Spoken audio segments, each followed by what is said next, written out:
નમસ્કાર ખેડૂત મિત્રો, સ્વાગત છે તમારું ખેડૂત પરિચય યુટ્યુબ ચેનલમાં। આજે તારીખ 24 મે 2024 ને આજની સાંજની હવામાન અપડેટની અંદર માહિતી મેળવીએ તો બંગાળની ખાડીમાં સર્જાયેલ વાવાઝોડું કઈ દિશામાં આગળ વધી રહ્યું છે, ક્યાં ટકરાશે, પવનની ઝડપ શું હશે, ગુજરાતમાં તેની અસર કેટલી જોવા મળશે તેની સંપૂર્ણ માહિતી મેળવીશું। આ સાથે જ પ્રી મોન્સૂન એક્ટિવિટી 25 થી 30 તારીખ દરમિયાન જોવા મળશે તેની પણ અપડેટ મેળવીશું। તાપમાનની પણ માહિતી આપણે આ વિડીયોની અંદર મેળવીશું। ચેનલમાં નવા હોય તો ચેનલને સબસ્ક્રાઇબ કરી દેજો અને વિડીયોને લાઇક આપીને શેર કરી દેજો।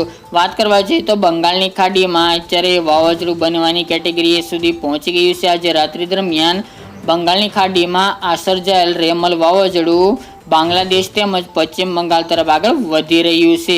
હાલની અપડેટ મુજબ ગુજરાતને તેનો કોઈ ખતરો જણાઈ રહ્યો નથી। પવનની ઝડપની વાત કરવામાં આવે તો અત્યારે દરિયાની અંદર 90 થી લઈને 110 કિલોમીટરની ઝડપે પવન ફૂંકાઈ રહ્યો છે। આગામી 26 તારીખ દરમિયાન તે ઓડિશા, આંધ્રપ્રદેશ તેમજ બાંગ્લાદેશ અને પશ્ચિમ બંગાળના વિસ્તારોને આ વાવાઝોડું ભારે તબાહી સર્જે તેવી સંભાવનાઓ છે અને આગામી 26 તારીખ દરમિયાન તે જમીન સરહદે લેન્ડફોલ થાય પશ્ચિમ બંગાળ આજુબાજુના વિસ્તાર કોલકાતા સહિતના ભાગોની અંદર તેવી શક્યતાઓ રહેલી છે। તે ઉપરાંત આ વાવાઝોડાની લેન્ડફોલ પ્રક્રિયા દરમિયાન પવનની ઝડપ 80 થી 90 કિલોમીટરની જોવા મળી શકે છે। હાલની અપડેટ મુજબ ગુજરાતમાં આનાથી કોઈ પણ ખતરો જણાઈ રહ્યો નથી। તે ઉપરાંત વાત કરીએ તો ગુજરાતની અંદર પ્રી મોન્સૂન એક્ટિવિટીની હાલ અત્યારે ચોમાસું ધીરે ધીરે ગતિમાં આગળ વધી રહ્યું છે। અત્યારે ચોમાસું આગામી 27-28 તારીખ દરમિયાન એટલે કે તેના નિર્ધારિત સમય કરતાં 4 દિવસ વહેલું કેરળમાં દસ્તક દે તેવી સંભાવનાઓ છે અને અત્યારે ચોમાસું ઘણી ઝડપથી આગળ વધી રહ્યું છે અને સાથે જ ગુજરાતની અંદર પ્રી મોન્સૂન એક્ટિવિટીના વરસાદી ઝાપટા પણ નોંધાઈ શકે છે।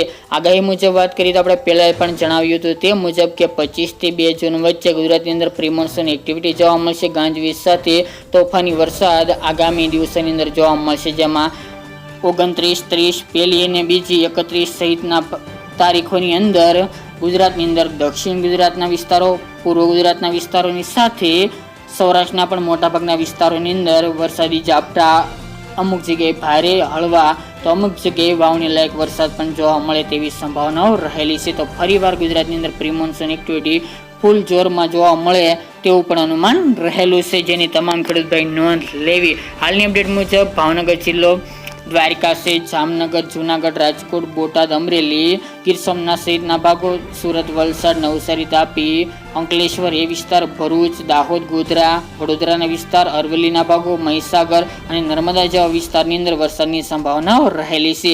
આ સિવાય જો કોઈ પણ વિસ્તારમાં ફેરફાર થશે તો આગામી દિવસમાં માહિતી આપશું। હવે વાત કરીએ તો તાપમાનનો પારો છેલ્લા અઠવાડિયા દરમિયાનથી રેકોર્ડ બ્રેક સપાટી ઉપર નોંધાઈ રહ્યો છે।